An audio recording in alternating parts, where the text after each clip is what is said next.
Hi,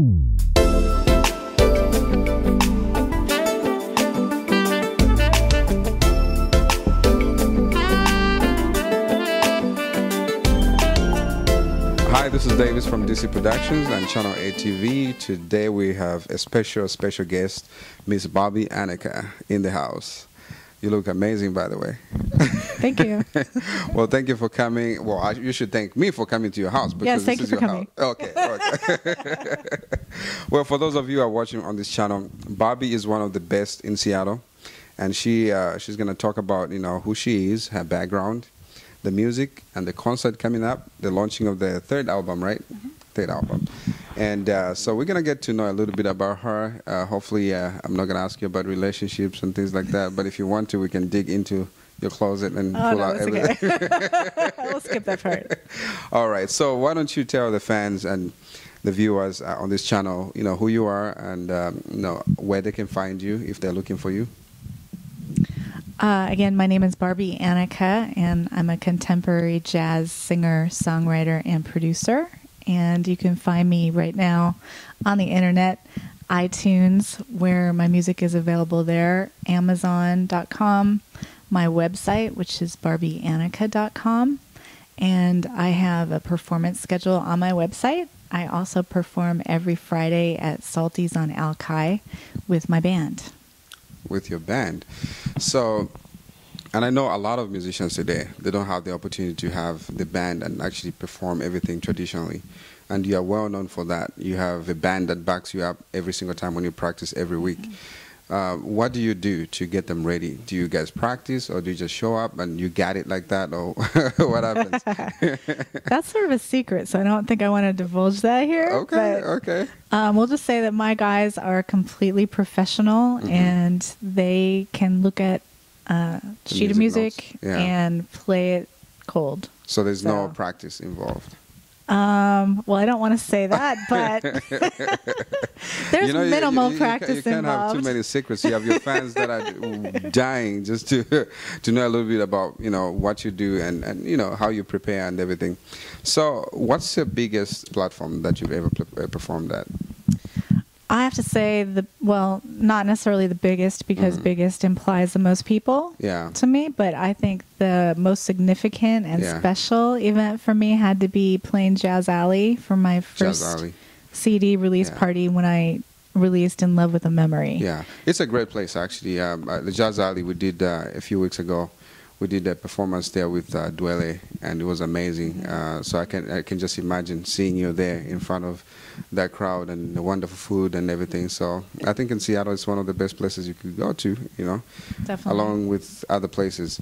So now you talked about your release party, right? Where is it going to be?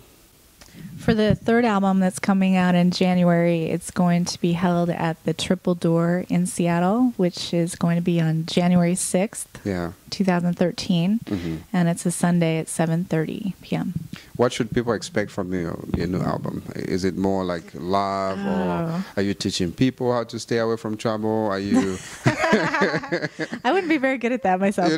But, this album... This album is a little more upbeat, I would say, than my last couple of albums. A little more groove-oriented. Probably a little more contemporary than my last ones. So as far as the show goes, they can expect to see a 10-piece band, which I've never done before. Yeah. So that'll be really fun. I have Kenny G's percussionist, Tony Gable. Oh, Tony Gable. So he's going to play for you? Yeah, he's playing. Oh, he's amazing. You know him? Oh, yeah, he's amazing. Good. Okay. Yeah, amazing artist. So you have everything set. You're good to go. You're ready for the performance. And what are the final touches that you're working on right now? Well, we have our rehearsals that we still have to do. So there it is. Yeah. Rehearsals. So we are rehearsing for that. We're not just going to go up there and play the music. Okay. No. Okay. So we have another special guest, Chad Quist, who's flying up from LA to play guitar in the band. Oh, wow. And there's 3 backup singers. It's just, I have 2 keyboard players, and everything is completely live. So oh my goodness, it's going to be awesome. I listened to the songs that you sent me, a couple of songs from your CD, and they are just amazing. I mean, Thank you. if you listen to that kind of music, I mean, it's just I wouldn't imagine, I'm sitting next to you, with that such a powerful voice and powerful just pieces very well put together, and I think, I'm excited to put my hands on the whole entire album and see how it sounds like. But I was just curious. So from the first song to the very last song, are you just talking about love, or is there anything else? Do you draw any inspiration? You'll have to hear it yourself, Okay. because I do talk a lot about love. Mm-hmm. I'm very inspired by love, Yeah. but there are other things too that are just as deep. Yeah. So Speaking of inspiration, I know that you are a twin, right? yes. And would you tell us a little bit about, if you don't mind, about your twin brother? I know there's a little bit of a background there, but I think I would like your fans to know a little bit about your situation, your background. Okay. Well, I had a twin brother, and he was 7 minutes older than me. His name was Brad. And about 6 days before our 22nd birthday, he died in his sleep unexpectedly. And he was a rock guitarist. So he had longer hair than me. He was taller than me. I mean, fraternal twins, being Yeah. boy, girl. Right. He looked different than me, and he played heavy metal, rock guitar, and I got to keep his guitar. So that's something that's very special to me. And when I've recorded my albums, I've always played it on the very last song. Right. Another thing that I found out about you is that you're a music teacher, right? Yes. I also teach music, piano and voice privately. Okay. So if I'm looking for a music teacher for piano or even vocals, how can I get hold of you? You can go to my website, and there's an email address on there, and contact me through email. Okay. So speaking of inspirations, you talk a lot about love.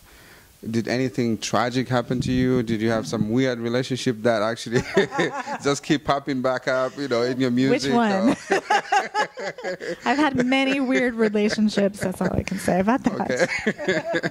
So do you, seriously, do you go back and actually look at some of the situations you went through and bring them into your music and talk about that, and then having some old boyfriend saying, "Oh, hey, that should be me." Do you have anything like that? Oh, wow. Absolutely. I have all of that and more, because, I mean, for me, a lot of times the only way I can get feelings out and get rid of them is to write about them. Yeah. So it's a powerful form of release. Yeah. And so once I've written about it, I can sort of move forward. Yeah. And I've had, someone new that I may be seeing question me about a song that I wrote before. Right. Wait, who is that about? And why is that the title of your album? So you that throw yourself under the bus, Well, actually, some that are good. Yeah. That's what the guys get jealous about. Oh, is, I see. Okay. Why is that the title of your album too? He must be Right. a really significant person Just to out you. of curiosity, what was the title of the song?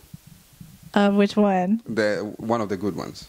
Oh, Speechless. Speechless. Yeah. So somebody left you speechless. Exactly. Oh, you left somebody speechless. No, I was left speechless. Oh, I see. Okay. Yes. Now, speechless could be bad or good. So I think we'll just leave it like that for your fans to find out when your songs, when your album is out.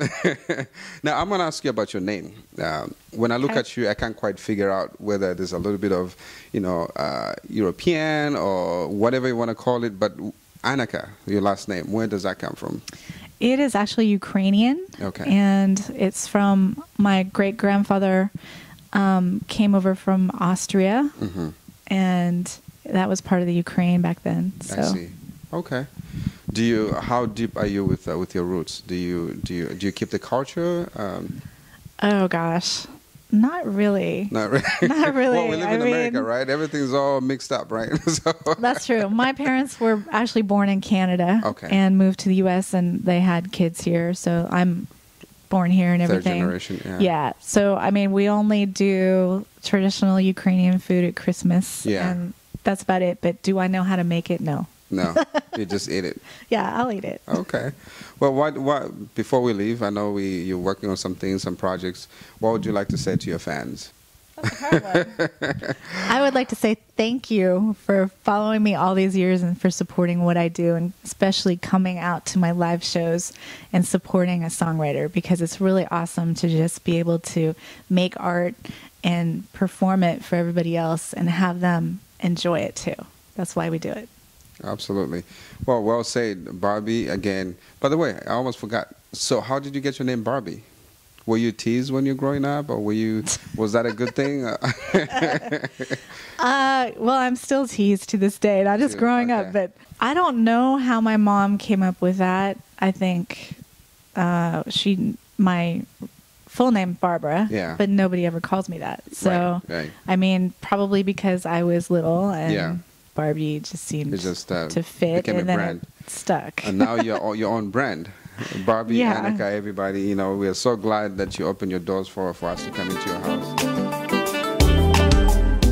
Not last night, but the night before, I couldn't sleep, walked outside the door and in the quiet tried to catch my breath, wanted to speak but there was none.